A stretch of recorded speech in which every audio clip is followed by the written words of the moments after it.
because it's kind of puzzling. You had all these statements. General Milley, she mentioned about he doesn't know. Dr. Fauci said there was evidence that strongly indicated the virus evolved in nature. So I'm just wondering, and also the IC's statement last week doesn't sort of talk about any evidence. Are you basing your assertion on information Barbara, that all of these parties do not have? Barbara, every one of those statements is entirely consistent. Every one of them. Lay them down together. There's no separation. We're all trying to figure out the right answer. We're all trying to get to clarity. There are different levels of certainty assessed at different places.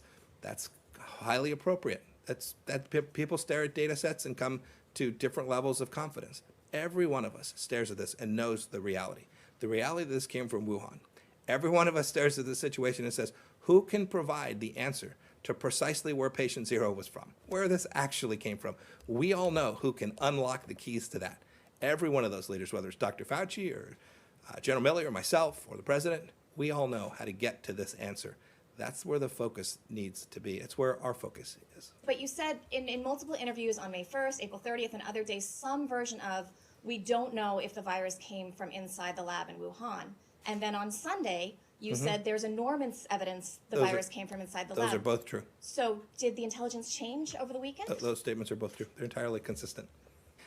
Happy to try to answer it again. I'm not sure what it is about the grammar that you can't get.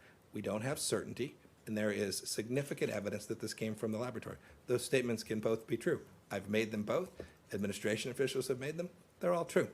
But focus on the most important piece here. The most important piece here is that the American people remain at risk because we do not know. To your point, we don't have certainty about whether it began in the lab or whether it began someplace else. There's an easy way to find out the answer to that. Transparency, openness, the kinds of things that nations do when they really want to be part of solving a global pandemic, when they really want to participate in the things that keep human beings safe and get economies going back again. We'll continue to work on that. We'll continue to get more certainty. And I hope we get an answer. Where did patient zero begin? Where precisely did this start? I hope we get even more evidence about where it came from